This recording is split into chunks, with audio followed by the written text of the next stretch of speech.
In the frozen heart of Talon, a CIA agent uncovers a forgotten Cold War tunnel, and the truth buried with it. A young photographer follows the trail of her grandfather, who vanished 50 years ago, only to find his final message waiting in the dark. This changes everything. Secrets sealed beneath the earth awaken, mercenaries strike, and two strangers realize their destinies were always meant to collide. This is the story of a man who guarded hope, and the generation who finally brought him back to the light. Snow drifted softly over Talon as dusk settled across the old city, turning the streets into pale ribbons of white and silver. The cold pressed gently against the ancient stone walls, and distant church bells chimed through the winter haze. It was the kind of evening where silence carried secrets, and footsteps echoed a little too loudly. Elliot Carter stepped out of a dark sedan and took in the scene with the steady gaze of a man trained to notice everything. At 34, he possessed the composed elegance of a 007 style operative. Tall, lean, his posture upright and controlled, the movements of a man who had long mastered the art of appearing calm even when the world frayed beneath him. His black hair was neatly combed back, the sharp lines of his navy suit fitting him like armor. His face held a quiet seriousness, angular jaw, focused steel-gray eyes, and a faint shadow under his cheekbones that hinted at too many nights spent studying files instead of sleeping. Beneath that exterior lay a man shaped by discipline, haunted not by fear but by unfinished missions that lingered like echoes. He had been sent to Talon to investigate a newly declassified Cold War file known as Midnight Bridge. A forgotten project involving a 600-meter underground tunnel built to secretly connect the Ministry of Foreign Affairs with an unidentified CIA facility. The tunnel had been intended as an escape route if the world collapsed in a single night. According to official records, its main entrance had been sealed and erased from memory decades ago. But the secondary blueprint from 1971 suggested a different truth, a hidden access point concealed inside an unassuming coffee shop named Keller. Elliot walked down a narrow cobblestone street until he reached the cafe. Keller Cafe was small, its wooden sign faded by years of frost and wind. Amber light glowed behind its windows, warming the snow-dusted facade. The old hinges groaned when Elliot pushed the door open, announcing his arrival to a room that smelled of roasted coffee beans and time-worn timber. Behind the counter stood Franklin Moore, the cafe's 87-year-old owner. Franklin was a thin man, his back slightly stooped, but his pale blue eyes remained alert beneath heavy lids. His thinning white hair curled unevenly above his ears, and deep creases ran across his face, like marks left by forgotten winters. His hands trembled, though not with weakness alone. There was something in the movement that spoke of memories he had never quite outrun. Franklin carried the personality of someone shaped by the Cold War, cautious, observant, and resistant to trust. He had seen too much in his youth, and the secrecy of those years clung to him like a second skin.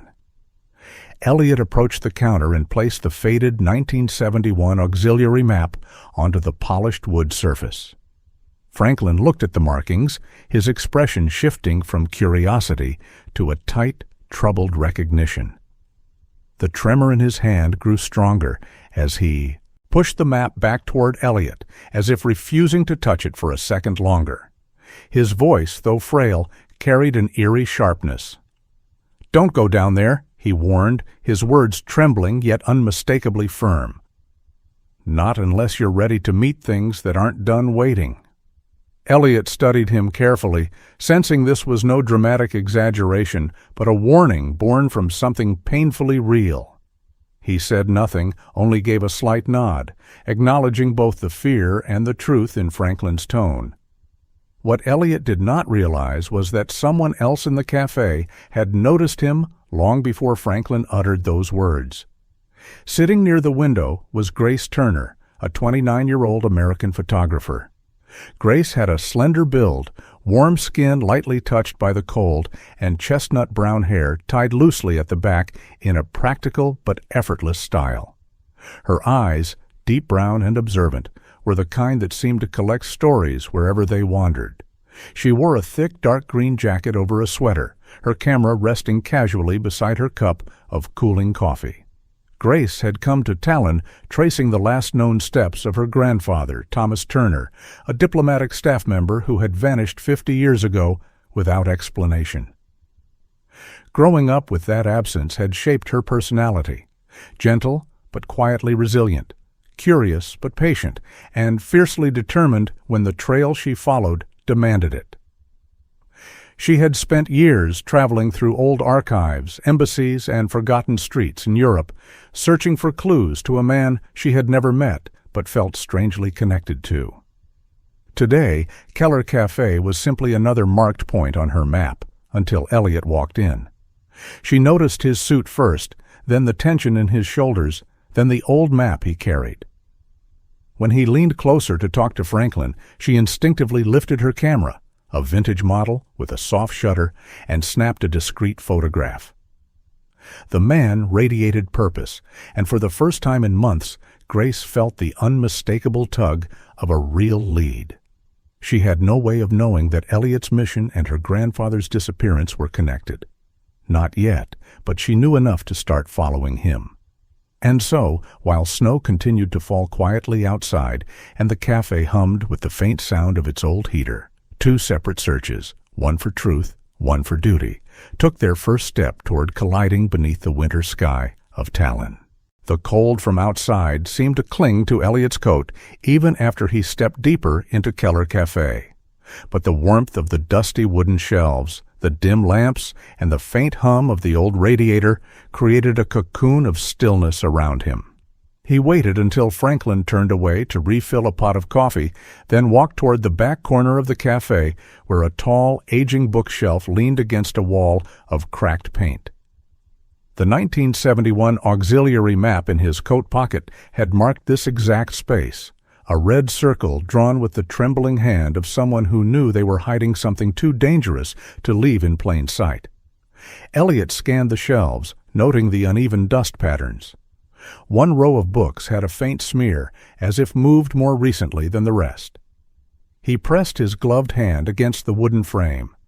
A hollow thud answered him, a hidden cavity.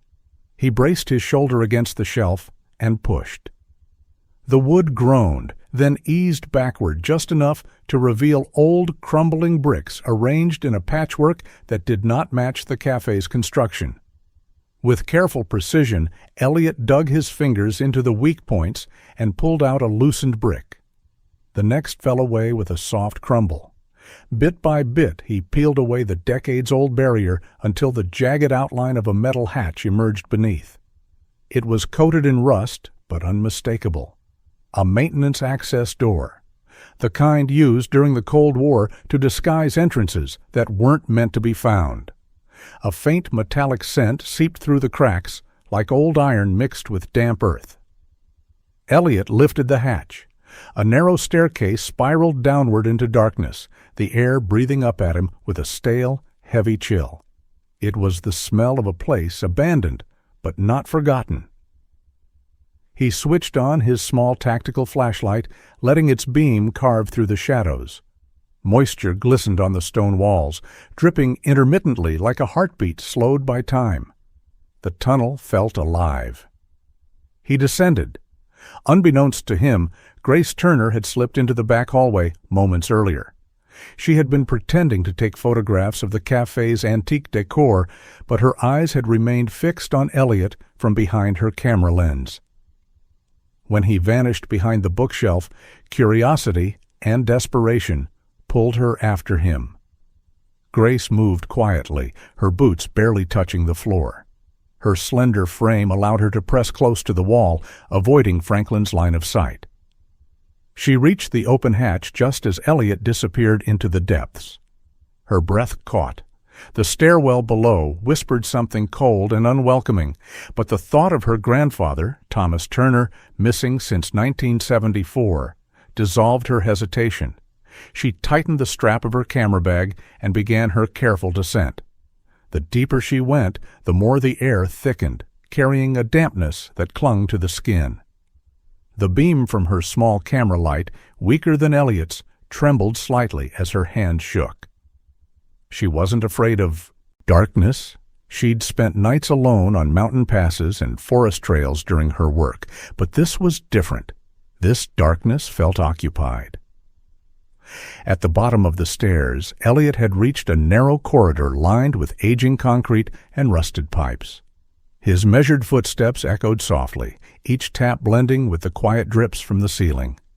The walls bore patches of discoloration, and streaks of mildew curved like fingerprints of something that had grazed them long ago. He heard a faint click behind him, a sound too sharp to be natural. In a fluid motion, he spun around. Grace froze mid-step, eyes wide. She had stepped on a pressure plate disguised beneath dust and debris. A panel in the ceiling hissed, releasing a mechanical snap, one of the old Cold War traps designed to alert guards or injure intruders. Elliot lunged forward, grabbing Grace by the arm and pulling her away just as a rusted metal rod shot down from the ceiling and smashed into the floor where her foot had been. The impact echoed through the corridor. Grace gasped, clutching Elliot's sleeve for balance. He steadied her, his voice low but firm. "You shouldn't be here." Grace swallowed hard. "I know, but I had to follow you. My grandfather, Thomas Turner, he disappeared on March 7th, 1974. Every lead I've followed brings me closer to here." Elliot's expression shifted, the steel in his eyes meeting a new calculation. 1974, he repeated quietly. That was the last day the Midnight Bridge project was recorded as active. Grace nodded, her voice nearly a whisper. "I think he was the last person who ever walked into this tunnel." Elliot studied her, her trembling hands, the determined set of her jaw, the grief hidden beneath her resilience. She wasn't reckless. She was desperate, and she wasn't wrong. He turned his flashlight forward again, the beam landing on a corridor stretching farther into the earth, winding like the spine of something ancient. "Stay close," he said. Grace inhaled, nodded, and stepped beside him. Together they moved deeper into the forgotten artery of Talon, toward a secret that had slept 50 years waiting for footsteps like theirs to wake it. The corridor narrowed as Elliot and Grace pressed deeper into the underground passage, their footsteps echoing off the damp concrete like distant warnings. The stale air grew colder, as if the earth itself resisted giving up what it had guarded for 50 years. Subtle vibrations hummed beneath the walls, old machinery struggling against age, or simply the memory of a place that once braced for the end of the world. Elliot's flashlight cut through the darkness ahead, the beam growing weaker as the tunnel bent sharply to the left. When he stepped around the corner, the passage suddenly widened into a small concrete chamber. Dust motes drifted in the air, stirred by their arrival. The room felt untouched, forgotten, preserved like a time capsule, sealed by the fear and paranoia of another era. A long metal table stood in the center, covered with folders so thickly layered in dust they looked like stones. Elliot wiped a clear line across one folder with the back of his glove. The dust fell away to reveal an official CIA stamp, the old Cold War emblem, faded but unmistakable. Grace stepped closer, her breath catching softly. Her brown eyes reflected both fear and anticipation. These files, they haven't been opened in decades. Elliot flipped open the first folder. Inside were detailed schematics of the 600-meter tunnel, hand-drawn annotations marking ventilation shafts, emergency locks, and the original plans for the East Gate, the gate said to be guarded by only one man during the final days of the project. Another folder contained the list of 12 individuals who were granted clearance for Midnight Bridge. The names, typed on yellowing paper, included high-ranking diplomats, intelligence officers, and engineers. Near the bottom, Grace's hands trembled as she read the 12th name. Thomas Turner, Diplomatic Liaison. She whispered it with a mixture of awe and fear, as if saying it aloud might summon the truth. Elliot continued flipping through the documents until he found a stiff envelope tucked inside the folder. He slid it open and pulled out a photograph, dated 1971, showing the construction team standing shoulder to shoulder in the very tunnel they now stood inside. Their faces were young, determined, shadowed by anxiety. And among them, third from the right, stood Thomas Turner, younger than Grace had ever imagined, wearing a fitted coat and serious expression, his hair neatly combed back like someone who took both his job and his duty to heart. Grace reached out, her fingers grazing the edge of the photo. He looks different from the stories. Elliot studied the man's face. He looks like someone who knew more than he was allowed to say. As he set the photograph down, a smaller slip of paper fluttered out from behind it, a handwritten note written in rushed strokes that dragged across the page. Elliot picked it up, reading aloud, "One man stayed behind to guard the east gate, not by order, but by conscience." Grace's chest tightened. "Do you think that was him?" "It might have been," Elliot answered quietly. "Or someone trying to tell us what happened before records were erased." Before Grace could respond, the chamber trembled faintly beneath their feet. Not from machinery. This vibration carried weight and rhythm. Footsteps, heavy ones. Elliot motioned Grace behind him just as the sound grew louder, echoing down the tunnel like the approach of a storm. A beam of harsh white light sliced through the darkness from the corridor they had come from. Then another. Then voices, male, sharp, commanding. Elliot immediately recognized the tone of military discipline, but tinged with something else. Greed. 3 men emerged first, armed and wearing black tactical gear. Behind them stepped a tall man with an imposing posture and a scar that ran from his left temple down across his cheek, leaving a pale trail on his rough skin. His hair, short and dark, was flecked with early gray, and his eyes were cold, calculating. Marcus Hale, former CIA operative turned mercenary, the kind of man shaped by betrayal, both giving and receiving it. He had once been known for his brilliance and precision, but after a covert mission went wrong years ago, leaving him abandoned by his own team, he turned bitter and ruthless. He no longer believed in nations, only in the currency secrets could buy. Marcus scanned the room with a predator's confidence. "Well, well, looks like we're all digging up the same ghost." Elliot stepped forward, jaw tight. "Hale," Marcus smirked. "Carter, I see you're still wasting talent protecting files no one wants to remember." His gaze shifted greedily to the stack of Midnight Bridge folders. "These belong to me now. There's a very expensive market for forgotten Cold War truths." Grace instinctively stepped backward, her heart pounding. Elliot positioned himself slightly in front of her, calculating distances, the number of men, and the limited cover. Marcus gestured to his men. "Take the documents, all of them." One mercenary moved toward the table, sweeping dust aside as he reached for the files. But the moment his gloved fingers touched the paper, the chamber lights flickered, and the steel door they had entered through slammed shut with a resounding metallic clang, shaking the entire room.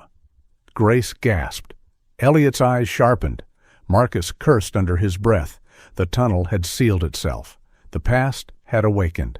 And none of them, neither the righteous nor the corrupt, were getting out until Midnight Bridge surrendered its truths. The chamber lights flickered weakly as the steel door slammed shut behind the group, the echo rumbling through the concrete walls like a low growl from the earth itself. Marcus Hale muttered a curse, his jaw tightening as he realized the tunnel's old emergency locking system had activated. Elliot seized the moment of confusion and grabbed Grace's wrist, pulling her toward a narrow passage on the opposite side of the records room. It was only partly visible, its entrance framed by uneven stone and a metal panel half concealed behind dust and corrosion. Even Marcus's men overlooked it, their attention drawn to the sealed door. Elliot pushed Grace through the opening first, then slipped in after her. The cramped hallway beyond smelled of old metal and stale air, but it offered one critical advantage: a bend that hid them from view. They ran quietly, their footsteps cushioned by layers of dust. As they moved deeper, the main corridor grew distant until only faint echoes of Marcus's orders remained. Elliot slowed his pace, shining his flashlight along the walls. The concrete here was different, reinforced, smoother, less eroded. Grace stayed close, her breath uneven but steady. Her cheeks were streaked with dirt from their escape, yet her eyes remained fierce, holding on to a fragile strength shaped by years of searching for answers. "Where does this lead?" she whispered. Elliot scanned the corridor. A secondary section, possibly an auxiliary shelter. There were rumors about hidden compartments built for classified staff. Grace nodded, clutching her camera bag tightly. The tunnel narrowed before widening into a small antechamber. A heavy metal door waited at the far end, its surface covered in dust but still intact. A faded plaque read, "Subchamber East. Access restricted." Elliot exhaled slowly. This must be part of the East Gate structure. Grace reached out and brushed dust from the plaque with trembling fingers. The moment her skin touched it, she inhaled sharply, not from fear, but recognition. "My grandfather was assigned to the East Gate." Her voice quivered in the cold air. Elliot pushed the door open. Its hinges shrieked softly, sending flakes of rust drifting to the floor. Inside was a small, dimly lit room, barely larger than a prison cell. A single emergency lamp flickered overhead, powered by an old backup battery that somehow still clung to life. And in the far corner, propped against the wall, sat the desiccated remains of Thomas Turner. His figure remained upright as though he had chosen to guard the room even in death. His clothing, a dark diplomatic coat with faded buttons, still clung to his frame. Dust coated him like a shroud, but something about his posture carried dignity, as if he'd refused to collapse entirely, even when the world sealed him away. Grace covered her mouth with both hands. Her knees buckled, and Elliot stepped beside her, gently steadying her shoulder. Silent grief rippled through her as she approached the body. On Thomas Turner's lap rested a brown leather journal, cracked with age but carefully placed, as though he had made sure it would be found. Grace lifted it with reverence, wiping away the dust with her sleeve. Elliot respectfully turned away to give her space, scanning the corners of the room for danger. Grace opened the journal with trembling fingers. The pages inside were filled with faded ink, cramped writing, and short entries from the earliest days of his vigil. Some pages were stained with moisture, others smudged by time. Toward the end, the writing became weaker, the lines shakier. The final entry read, "If the daughter of my son ever finds her way here, tell her I believed the world still held light. I stayed not for orders, but for hope. And hope is worth guarding, even in darkness." Grace pressed the journal to her chest, tears carving clean paths down her dusty face. Her voice cracked as she whispered, "Grandpa, you didn't give up."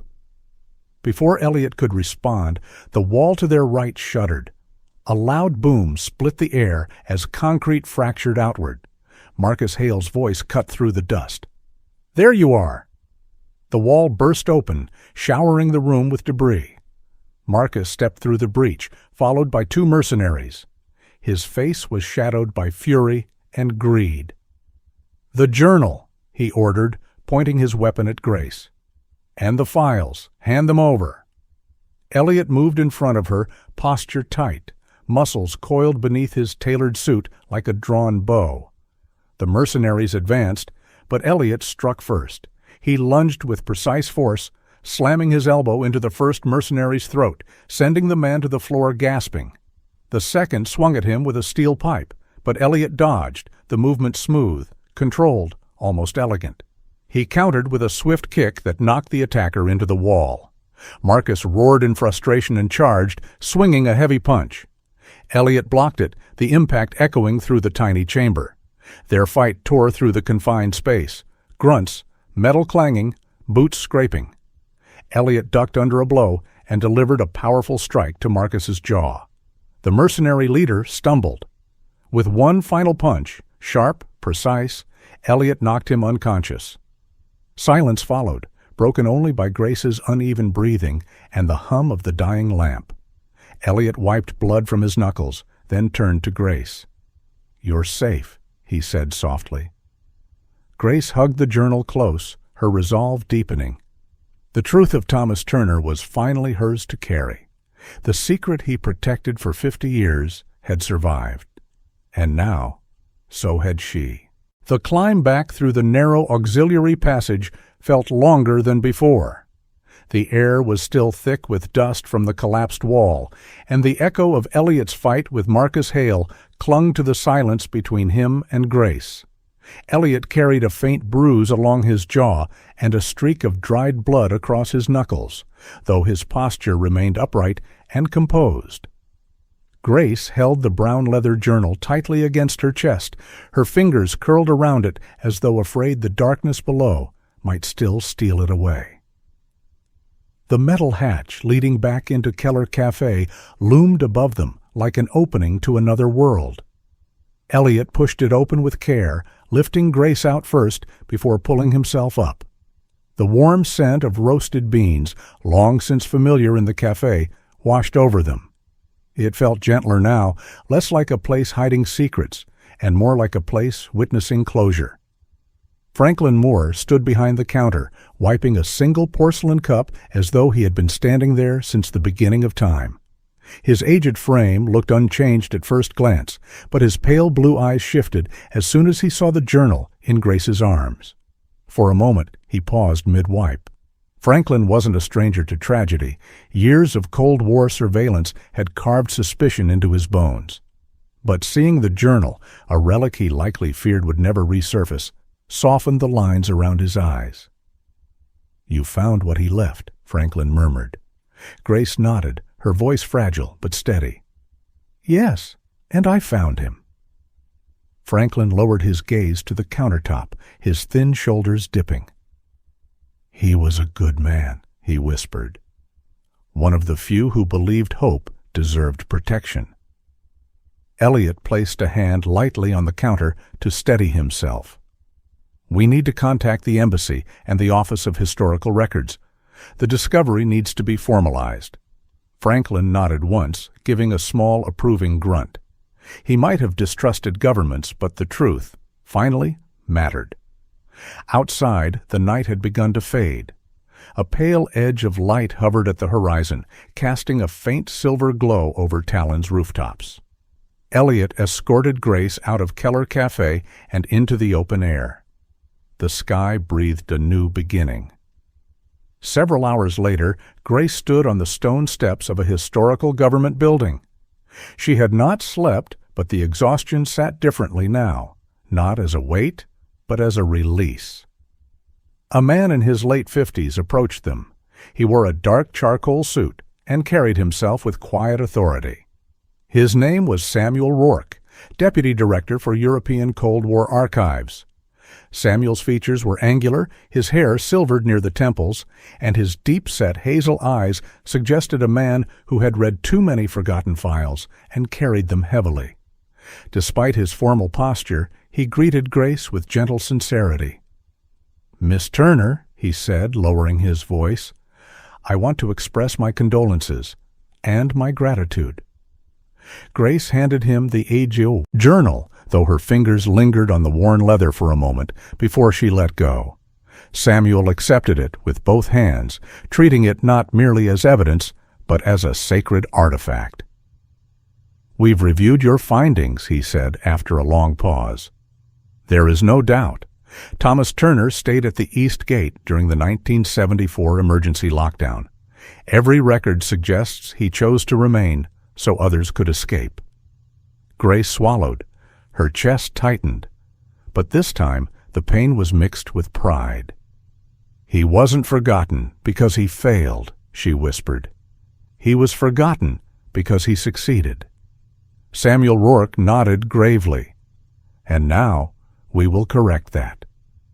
The official memorial took place 3 days later in a small courtyard near the Ministry of Foreign Affairs.